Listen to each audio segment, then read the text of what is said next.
Good evening, everyone. Welcome to the August meeting of the Trumbull Town Council. Would everybody kindly stand for a moment of silence and the Pledge of Allegiance?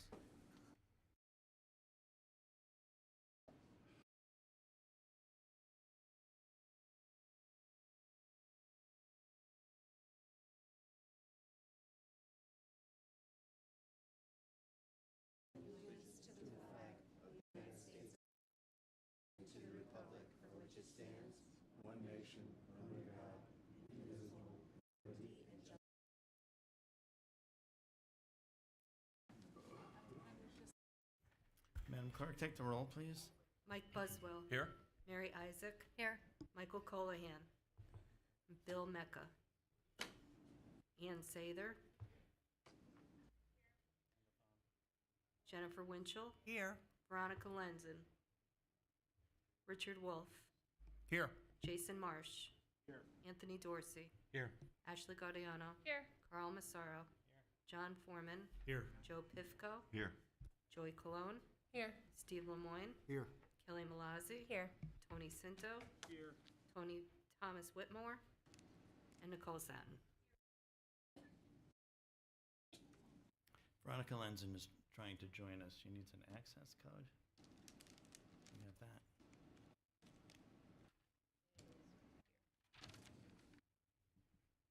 Thank you.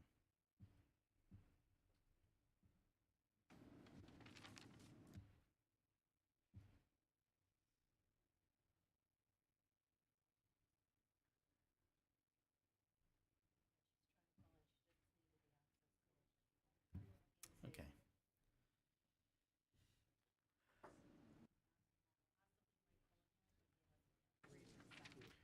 All right, next on the agenda is public comment. I don't see anybody having signed up. Is there anybody in the public who would like to speak to any item we have on the agenda tonight? All right, hearing none, except the beep. I think Veronica Lenzen has joined us. Thank you, Veronica. Okay, next we'll go to the approval of our minutes. Mr. Dorsey, do you have a motion? Yes, Mr. Chairman, I'd like to make a motion to amend the July 2025 Town Council minutes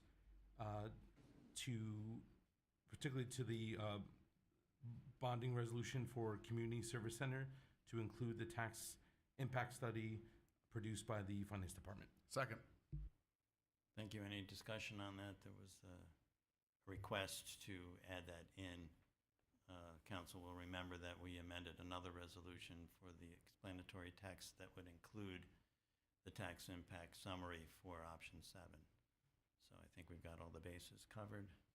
Any other questions or comments on that? All right, can we approve that motion by unanimous consent? Any objection? Veronica, Ann? Okay, thank you. We have the minutes as amended. Are there any other motions to amend? Hearing none, can we adopt those amended minutes from our July meeting by unanimous consent? Any objection? Ann, Veronica? Okay, that is approved. All right, without objection, I'd like to take up our two resolutions first before we have our presentations this evening. Resolution TC 30-1.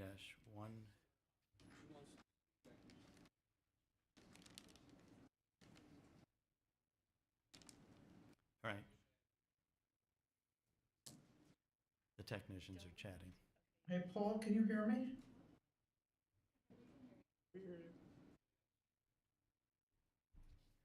We hear a lot. We hear everything. Oh, okay.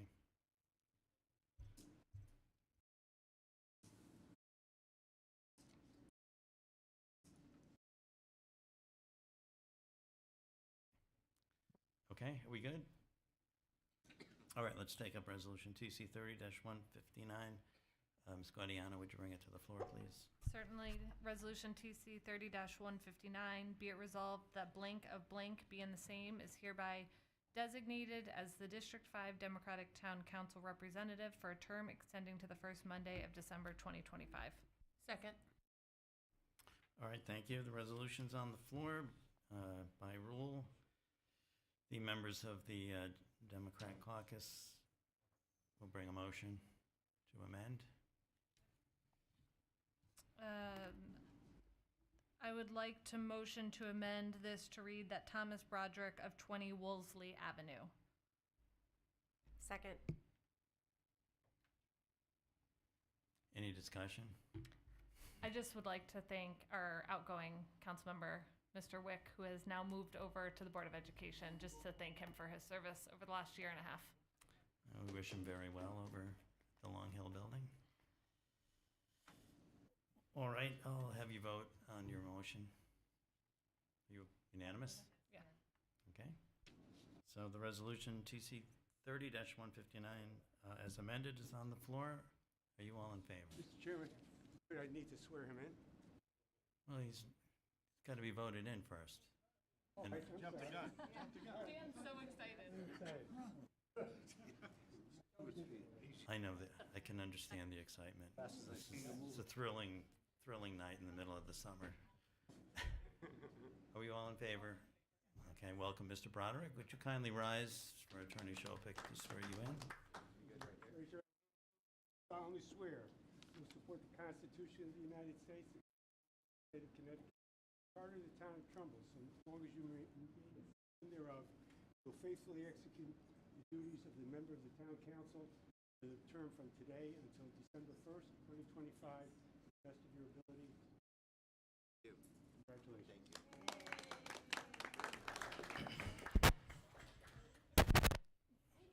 Okay, I have to be careful with this mic. Mr. Broderick, welcome to the Town Council. I wish you well. You'll have a good experience and learn an awful lot.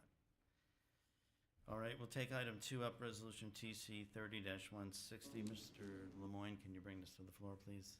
Certainly. Resolution TC 30-160, be it resolved that Kevin McGee, being the same, is hereby appointed as a Zoning Board of Appeals alternate member for the term extending into the first Monday of December 2026. Second. Thank you. Mr. McGee is present. Would you come forward to the podium, please, and click on the mic? Okay, can you give us your address? 13 Squire Court, And if you are a registered voter, you have a party affiliation? Republican Party. Thank you. And you would like to serve as an alternate to our zoning board of appeals? Yes. Yes. Can you give us a little background? Yeah, sure. So I have 4 children. Early on in my life, I did volunteer work as a volunteer firefighter with all the various sports, AYSO, Pop Warner, so on and so forth. As they got older and work got more complicated, I had to back away from a lot of the community stuff that I was accustomed to. Now they're older. A couple of weeks, I'll only have 1 kid at my house. So I want to give back and get back into the community. And I think this is a good first step. Okay, thank you. Council, have any questions for Mr. McGee? I don't have questions for Mr. McGee, but I have a question about the ZBA alternate positions when we're ready. Okay. The remaining one? Yeah. Sure. Any questions for Mr. McGee? All right, hearing none, I will call for a vote on Resolution TC 30-160. Through the chair, can I ask my question regarding the Sure. openings? I'm just curious, Ms. Katsky, I believe you might have this information. How many openings we have on ZBA alternate, and what our current party affiliations look like for those alternate seats right now, if you have that.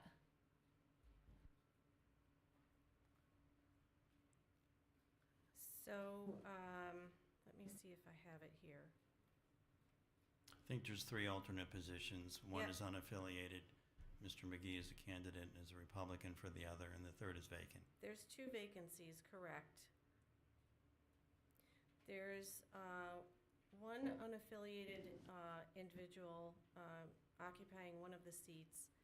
He is continuing to serve in an expired term. And then there's the 2 vacant seats. One is, runs to the first Monday in December of 2025, and the other runs to the first Monday in December 2026. And those could really be any party because there's only an unaffiliated sitting currently. Okay, thank you. I would just say, Mr. McGee, welcome. I hope that you get through tonight and look forward to you serving. And then I would hope that we can bring forward an alternate via resolution in September and get bipartisan support on that as well. I expect we'll take up the vacancies in September. Any, Mr. Cinto? I have a question for Ms. Katsky. Would it be possible to get an updated list of all board and commissions on who's on what board and commission? Not today. You don't have to do it now, you know, Sure. in the future. Sure. Yeah, thank you. We're only concerned about the ZBA tonight. We'll look over that list. Anything further on this resolution? Now I'll call for a vote. All in favor? Thank you. Anyone opposed? Ann and Veronica, you voting? How are you voting? In favor. Okay, thank you both. That is unanimous. Mr. McGee, thank you, and good luck on the ZBA. All right, takes us to our discussion items. The first item is the annual pension report. Mike Callahan has joined us from a faraway land. Sorry about that. In Aruba.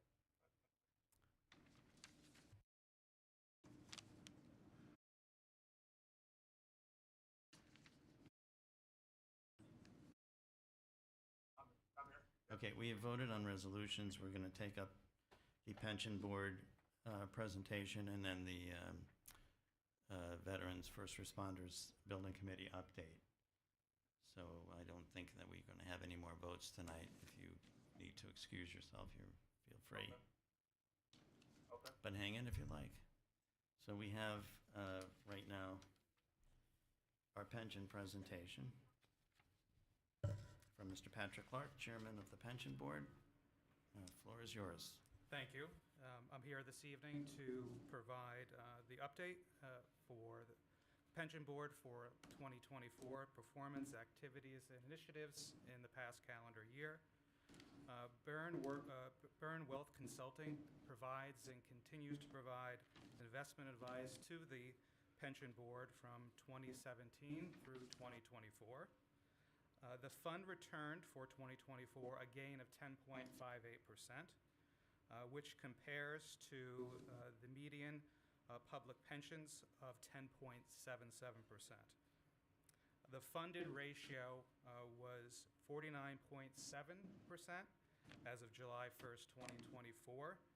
I was hoping it was going to be 50% for this presentation. I wish we could round up. It has continued to improve every year since 2014, when it was 35%.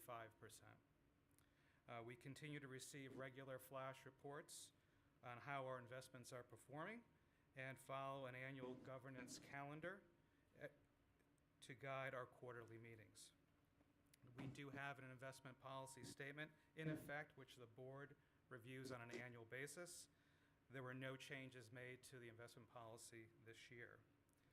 Some additional detail on the pension's investments and performance. Again, for 2024, it was 10.58%, which was higher than the assumed rate of 7%. This assumed rate was adjusted prior to the most recent biannual valuation. It had been 7.25%.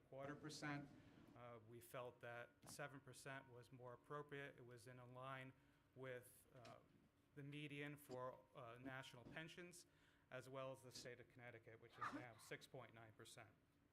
The annualized 3- and 5-year returns for the same period were 2.94% and 6.25% respectively.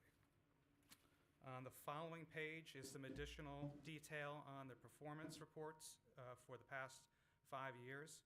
I think it's noteworthy, as you can see, in 2022 was a very challenging year when the pension fund was down 13.45%.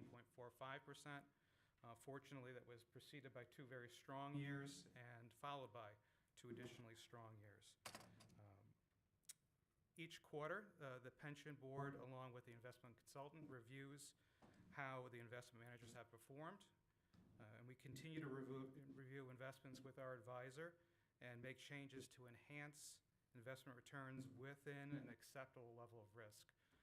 At our last meeting, we saw the results through June 30th of this year. As you know, this year has been a wild ride with the markets trending down pretty severely back in April, only to hit new highs just recently.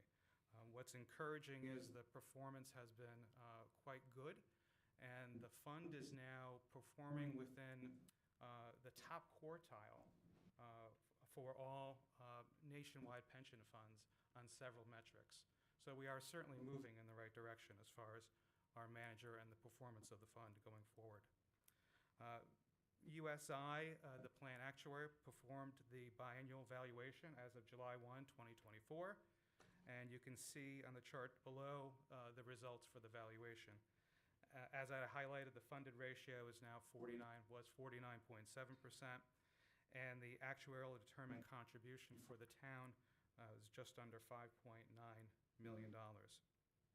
The pension board continues to meet on a quarterly basis with special meetings as needed. We follow a governance schedule indicating the items that are reviewed at the quarterly meetings, some of which are portfolio investment review and market environment, administrative fee and portfolio expense analysis, investment policy review, legislative updates as needed, and when there is an actuarial review. There were no changes to the pension board membership during 2024, and the pension board understands the need for the administration to weigh all town financial concerns, and it appreciates the ongoing support for the retirement plan. We welcome the opportunity to meet with you and accept ideas and recommendations for improvement. Finally, I would just like to thank all of the board members on the pension board for their service and their help throughout the year. And Eric Paulson is here this evening to provide some moral support. That's it. Any questions? Thank you, Mr. Clark. You know what the future potential number of the number of potential future participants in this pension plan?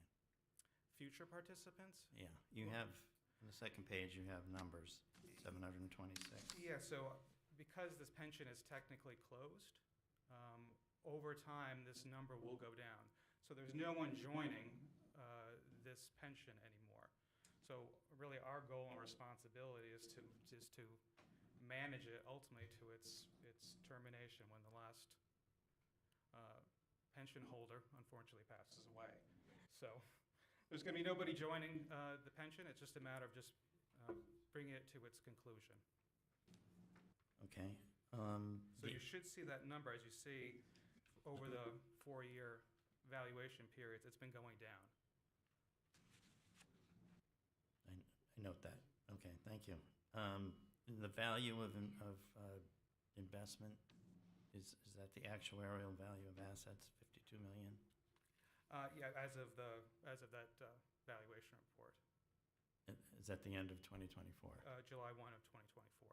July, a year ago? Yeah. Oh. So we're higher now. I would say. And I would say if we were to do probably the valuation report now, I'm sure the funded ratio would be north of 50%. Yeah. Given how the fund has performed over the past year. Okay. Mr. Cinto? Have you discussed with the actuary the amount of actuarial the ARC is going to be required in 2030 when it hits the peak? In 2030, I don't think we've had that conversation with the actuary. We can bring that up. I can make sure to have that question asked of them. Yeah, because that's when it peaks, 2030. I will reach out to them and see if we can get that, if they have that number available. Okay, thanks. Okay. Mr. Wolf? just out of curiosity, how much of the pension is built on private equity? That's a great question. I think one of the measures that the pension board over the past, really since we engaged with Byrne, was to start to move towards diversifying the pension. 10, 12 years ago, it was a very, kind of a plain vanilla pension with stock mutual funds, bond mutual funds. There was not a lot of other assets to give it additional diversification. So what we have done over the past few years is provide these different options for the fund. There is no private equity per se, but what there are investments, for instance, in a fund that specializes in purchasing lawsuits. They will look at a class action lawsuit and will purchase what they perceive to be the value of that lawsuit, pay off the plaintiffs, and then they hope that they can receive full funding once that settlement goes to court. That particular investment, I believe, is trending at a 30% return over the course of a year. So we've been doing more real estate investments, high yield bond funds. We've also done some private lending, which is fairly popular these days. So we've been trying to, again, diversify away from just the very traditional stock and bond related, in particular because the bond returns have been pretty anemic. And so we've been pulling the funds from that section with the hope of getting more equity-like returns for the pension. And I think what we've seen in the most recent performance over the past 3 or 5 years, these investments really starting to have an impact on, I think that's why we're seeing this pension now in the top quartile, which is pretty remarkable given the thousands of pension funds there are across the country. So it's to the board and to our investment advisors for giving us these options to give the pension some, I think, greater diversification. Thank you. Anything else? No? All right. Thank you, Mr. Clark, for Thank that you. report. Thank you.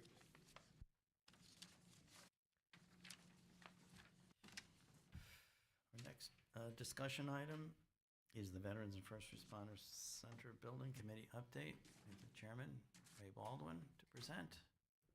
Good evening, Mr. Chairman, members of council. Dan Chopke and I were looking at each other, seeing which was going to be the last pensioner standing. Hopefully the fun doesn't run out, this would be a good thing. I'm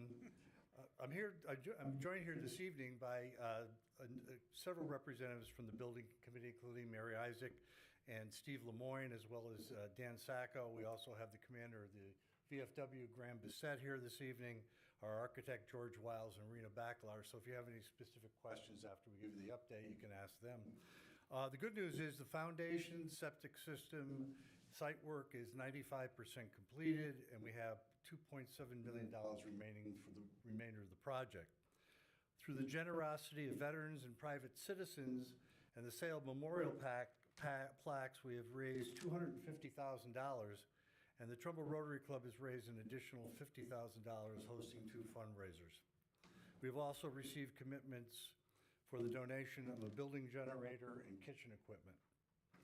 The challenge for us happened on June 11, 2025, when we opened the 5 bids for the project, with a range of a low of $4,164,000, which amounts to approximately $832 a square foot, to a high of $5 million, or roughly a little over $1,000 a square foot, which is quite a bit higher than what we had projected. The cost of building materials and other factors have driven the cost of construction pretty high. So we had to do some scrambling. As I said, the bids were well above what we had projected. Fortunately, Wiles Associates and the town's owner's representative, Downs Construction, immediately began working with the low bidder to begin what they call value engineering the project. Value engineering means going line by line through the design specifications, looking for areas where we can cut costs without compromising the mission of the project. To date, we have been able to identify approximately $400,000 in savings. However, we're still about $1.5 to $1.7 million short. As soon as we got the bids in and we realized that we're going to have a shortfall, Rena Bakalar, our Director of Economic Development, who has been tremendous in going to the state and federal government, getting us grants and bonds, began working on filing a supplemental bond request with the state of Connecticut. Our entire Senate and House delegation have added their full support, and we have spoken and corresponded with the Commissioner of Revenue Services, Mark Boughton, who has also expressed his support for the additional funding. First Selectman Tesoro, Town Council leadership, the Trumbull Rotary Club, as well as the VFW and American Legion commanders have also sent letters of support to the governor. In addition, Shelton Mayor Mark Loretti has spoken to Governor Lamont personally in support of the supplemental funding. Our building committee members have also been working hard to find cost savings in furniture, fixtures, and equipment, and our AV system. There certainly has been no lack of effort on the part of this building committee and the members of the commanders of VFW American Legion. We've been serving on this committee, been in existence now for over 5 years, and we have never yet had to worry about a quorum. In fact, I don't think there's been but a handful of meetings maybe where 1 or 2 members are missing. This is a very committed group of people, and we're not giving up on this project. The timing right now is that it seems like everybody's away on vacation, and it's hard to get people up in Hartford together so that we can have a meeting with them to discuss further the supplemental bonding that we're going to need. That's kind of the snapshot of where we are. Certainly, if you have any questions, we entertain them. A few questions. Thanks for that update. Do you have a budget, a preliminary budget that you used to prepare the bids that went out in June? Yes, we did. We had to have a budget put together Okay. to go out to bid so that, so they knew, so the Is that 5 part- bidders knew what they were Is it part of your committee minutes? I'm sorry? Is it part of your committee minutes? I think Your who meeting. would have those. Tied to bond. Time I would have, or Kevin Bova would have all that information, all the bid specs, and what the results were.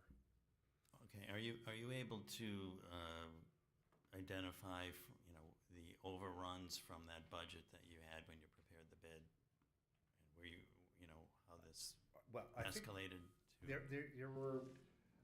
there was no specific item that jumps out. I think there's a series of costs that increased over the last 4 or 5 years that have driven the cost up.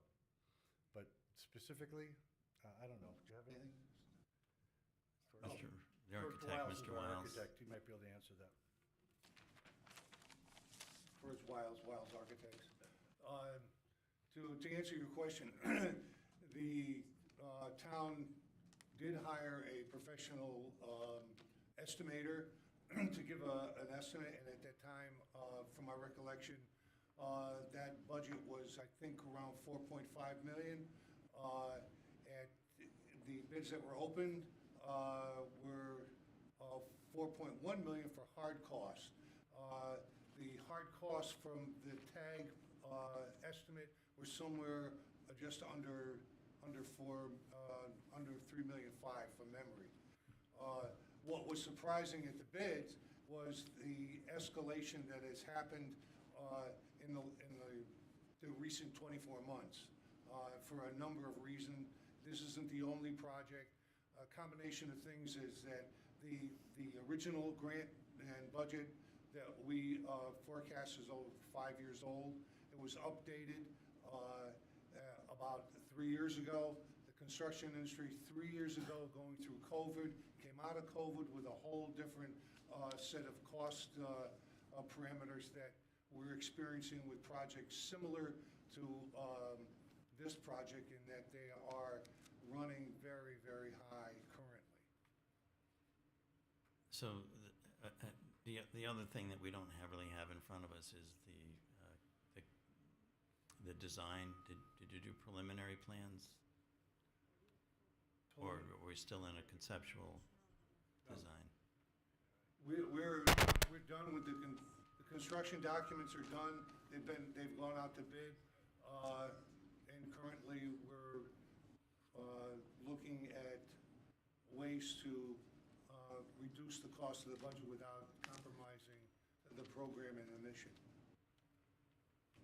Would you like a copy? Would you like the designs? I mean, they're available. Yeah, well, I think the council would like to see.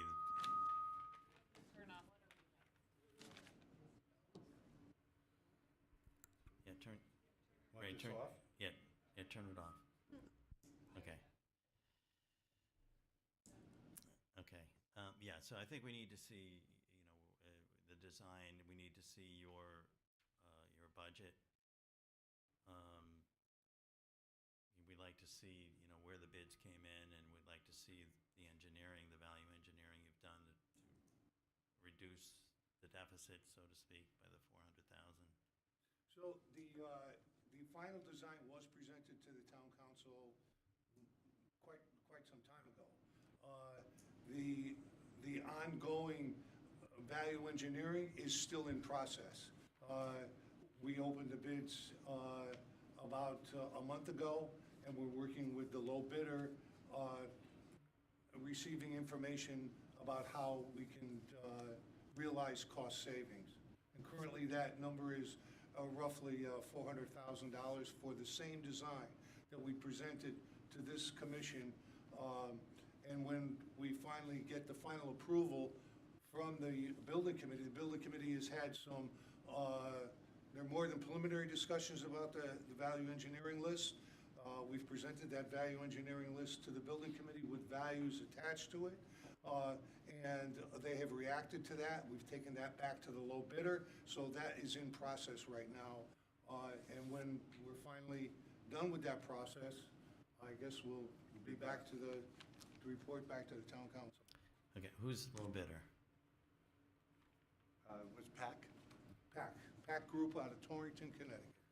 PAC Group, okay. Well, we haven't approved that person as the No. construction manager or whatever, whatever No, status we haven't approved anything because we can't until we have the funds in place. Okay. Yeah, we can't approve anybody. Okay, so we'd like to see your budget. We'd like to maybe get information from purchasing Certainly. department on the Yep. low bidder so that we can better understand, where we are exactly. We needed to understand what we're going to approve for your building committee, and I think maybe the state of Connecticut might be interested when they, entertain our bond request. We'll get it to the clerk and, Okay. yeah. All right, thank you. Ms. Guadiano? Through the chair. Thank you. Ray, just 2 or 3 questions. Given where we're at, are we at risk as we wait for this funding for costs to continue increasing? Is that something that we're grappling with? That's always a possibility. It could happen. Yeah, the low bidder has to hold their bid for 120 days. 120, So we okay. have another approximately around 90 days left. Okay. So late October, somewhere in there? Yeah, somewhere about late October. Okay. Of that 2.7 or so that's remaining, does that include the money, or maybe the better question is, where are we at with the money from Senators Blumenthal and Murphy? It's all been committed. That's part of the calculation. That's in that 2.75? That's in that 2.7, yes. Okay.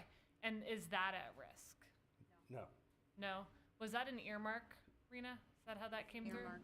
Okay. And so 2024 earmark.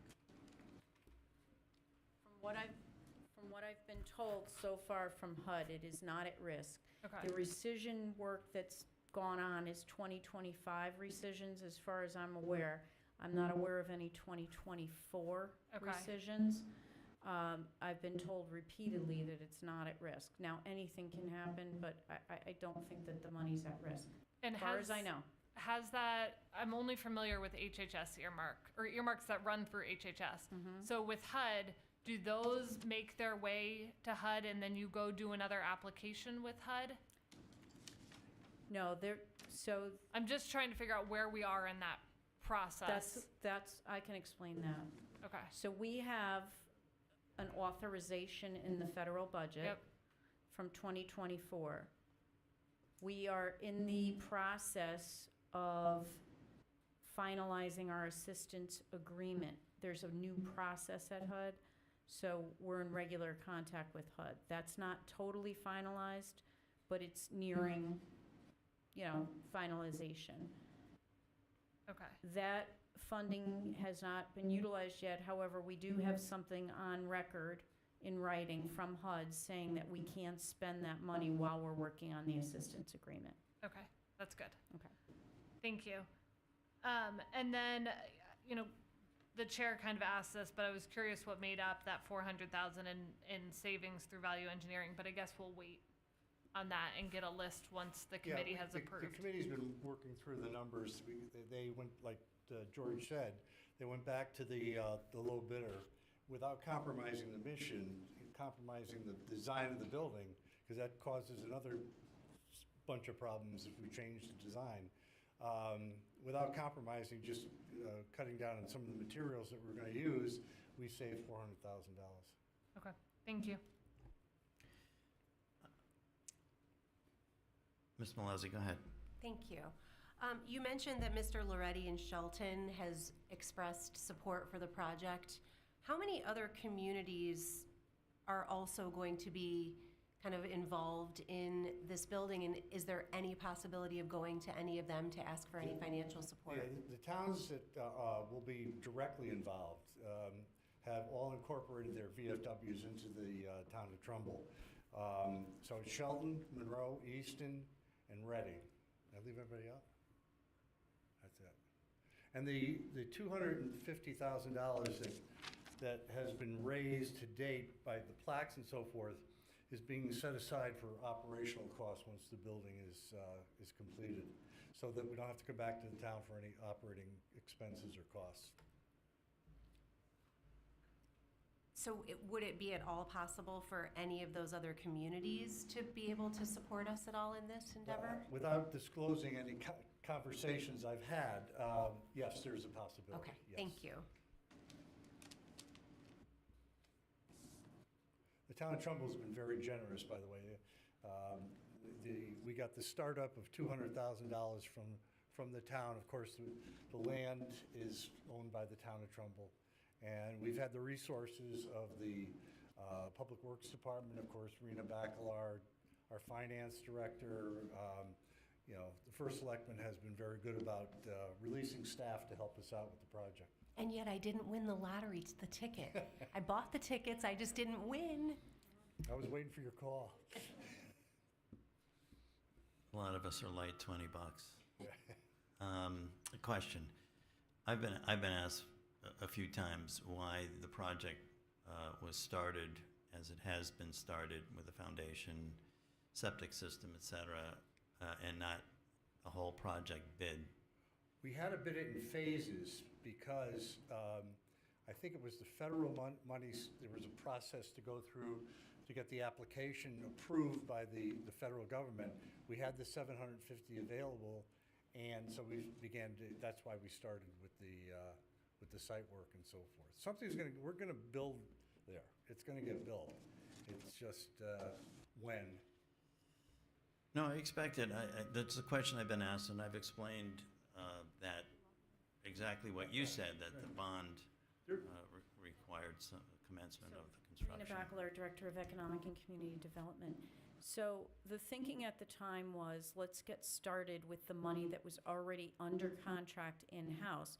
We thought we probably had enough for the superstructure construction. It was just taking forever to get our paperwork, committed through that process.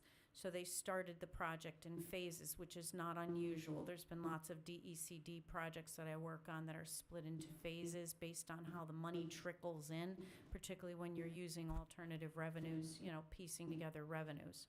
So the $750,000 we got through Congressman Himes' office in 2023 was already available for us, and we thought that and some leftover steep money that we had would probably get us through the Phase 1 while we were anchoring the paperwork for Phase 2 to get the grants all committed.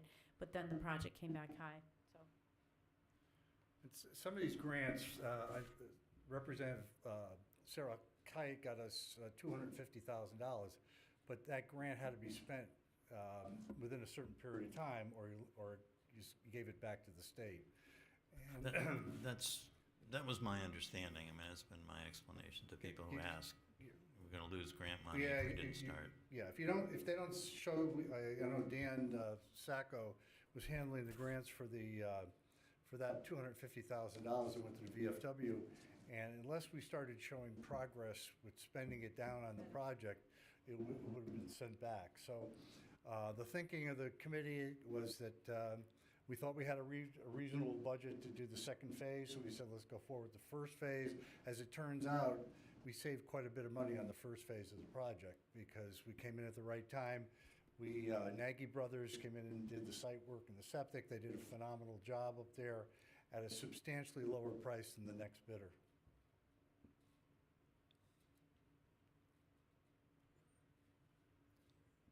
Any other questions?